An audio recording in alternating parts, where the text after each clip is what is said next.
الحمد للہ رب العالمین والصلاة والسلام علی سید المرسلین اما بعد فاعوذ باللہ من الشیطان الرجیم بسم اللہ الرحمن الرحیم۔ پیارے اور محترم اسلامی بھائیوں، آج ہم سنیں گے طائف کا سفر۔ مکہ والوں کی اناد اور سرکشی کو دیکھتے ہوئے جب حضور رحمت عالم صلی اللہ تعالیٰ علیہ وآلہ وسلم کو ان لوگوں کے ایمان لانے سے مایوسی نظر آئی تو آپ صلی اللہ تعالیٰ علیہ وآلہ وسلم نے تبلیغ اسلام کے لیے مکہ کے قرب و زوار کی بستیوں کا رخ کیا۔ چنانچہ اس سلسلے میں آپ صلی اللہ تعالیٰ علیہ وآلہ وسلم نے طائف کا بھی سفر فرمایا۔ اس سفر میں حضور صلی اللہ تعالیٰ علیہ وآلہ وسلم کے غلام حضرت زید بن حارثہ رضی اللہ تعالیٰ عنہ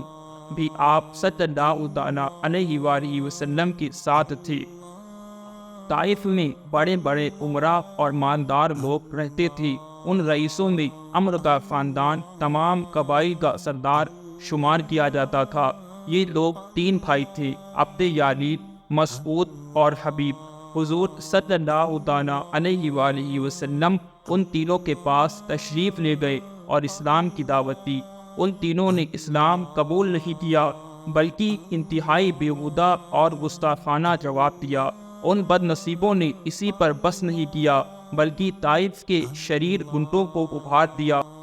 کہ یہ لوگ حضور صلی اللہ تعالیٰ علیہ وآلہ وسلم کے ساتھ برا سلوک کریں۔ چنانچہ لچو لفنگوں کا یہ شریر گروہ ہر طرف سے آپ صلی اللہ تعالیٰ علیہ وآلہ وسلم پر ٹوٹ پڑا اور یہ شرارتوں کی مجسمے آپ پر پتھر برسانے لگی، یہاں تک کہ آپ کے مقدس پاؤں زخموں سے لہو لہان ہو گئے اور آپ کے موزے اور نالین مبارک خون سے بھر گئے۔ جب آپ صلی اللہ تعالیٰ علیہ وآلہ وسلم زخموں سے بے تاب ہو کر بیٹھ جاتے تو یہ ظالم انتہائی بے دردی کے ساتھ آپ کا بازو پکڑ کر اٹھاتے اور جب آپ چلنے لگتے تو پھر آپ پر پتھروں کی بارش کرتے اور ساتھ ساتھ تانا زنی کرتے، گالیاں دیتے، تالیاں بجاتے، ہنسی اڑاتے۔ حضرت زید بن حارث رضی اللہ تعالیٰ عنہ دوڑ دوڑ کر حضور صلی اللہ تعالیٰ علیہ وآلہ وسلم پر آنے والے پتھروں کو اپنے بدن پر لیتے تھے اور حضور صلی اللہ تعالیٰ علیہ وآلہ وسلم کو بچاتے تھے، یہاں تک کہ وہ بھی خون میں نہا گئے اور زخموں سے نڈھال ہو کر بے قابو ہو گئے، یہاں تک کہ آخر آپ صلی اللہ تعالیٰ علیہ وآلہ وسلم نے انگور کے ایک باغ میں پناہ لی۔ یہ باغ مکہ کے ایک مشہور کافر عتبہ بن ربیعہ کا تھا۔ حضور صلی اللہ تعالیٰ علیہ وآلہ وسلم کا یہ حال دیکھ کر عتبہ بن ربیعہ اور اس کے بھائی شیبہ بن ربیعہ کو آپ پر رحم آ گیا اور کافر ہونے کے باوجود خاندانی حامیت نے جوش مارا۔ چنانچہ ان دونوں کافروں نے حضور صلی اللہ تعالیٰ علیہ وآلہ وسلم کو اپنے باغ میں ٹھہرایا اور اپنے نصرانی غلام عطاس کے ہاتھ سے آپ کی خدمت میں انگور کا ایک خوشہ بھیجا۔ حضور صلی اللہ تعالیٰ علیہ وآلہ وسلم نے بسم اللہ پڑھ کر خوشے کو ہاتھ لگایا تو عطاس تعجب سے کہنے لگا کہ اس اطراف کے لوگ تو یہ کلمہ نہیں بولا کرتی۔ حضور صلی اللہ تعالیٰ علیہ وآلہ وسلم نے اس سے دریافت فرمایا کہ تمہارا وطن کہاں ہے؟ عطاس نے کہا کہ میں شہر نینوا کا رہنے والا ہوں۔ آپ صلی اللہ تعالیٰ علیہ وآلہ وسلم نے فرمایا کہ وہ حضرت یونس بن متیٰ علیہ السلام کا شہر ہے، وہ بھی میری طرح خدا کے بھیجے ہوئے پیغمبر تھے۔ یہ سن کر عطاس آپ کے ہاتھ پاؤں چومنے لگا اور فوراً ہی آپ کا کلمہ پڑھ کر مسلمان ہو گیا۔ اسی سفر میں جب آپ صلی اللہ تعالیٰ علیہ وآلہ وسلم مقام نخلا میں تشریف فرما ہوئے اور رات کو نماز تہجد میں قرآن شریف پڑھ رہے تھے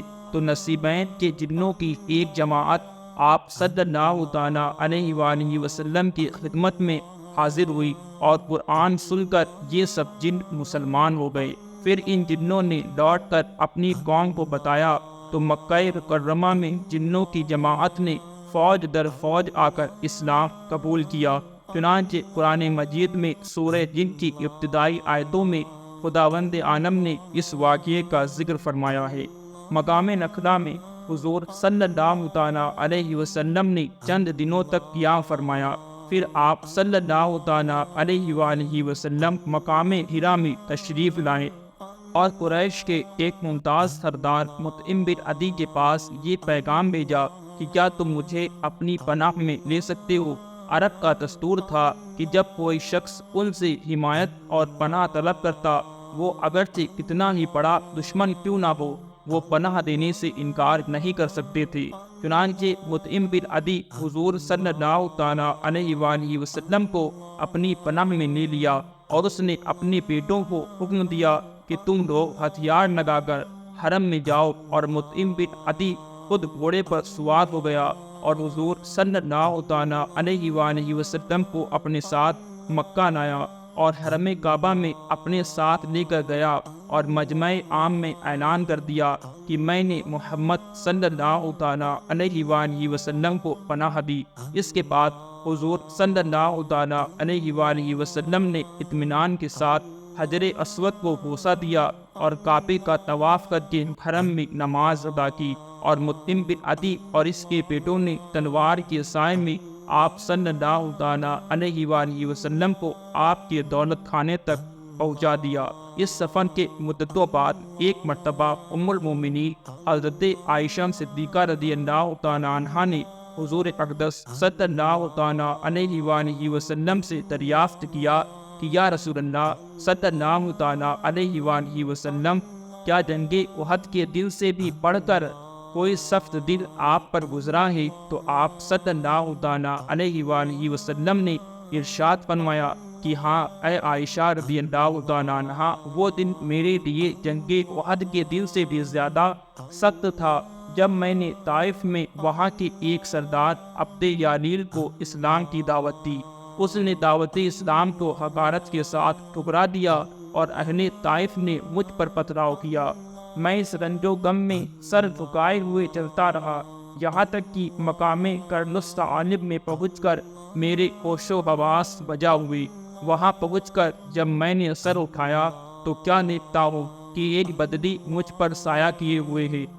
اس بادل میں سے حضرت جبریل امین علیہ السلام نے مجھے آواز دی اور کہا کہ اللہ پاک نے آپ کی قوم کا قول اور ان کا جواب سن لیا ہے، اور اب آپ کی خدمت میں پہاڑوں کا فرشتہ حاضر ہے تاکہ وہ آپ کے حکم کی تعمیل کرے۔ حضور صلی اللہ تعالیٰ علیہ وآلہ وسلم کا بیان ہے کہ پہاڑوں کا فرشتہ مجھے سلام کر کے عرض کرنے لگا کہ اے محمد صلی اللہ تعالیٰ علیہ وآلہ وسلم،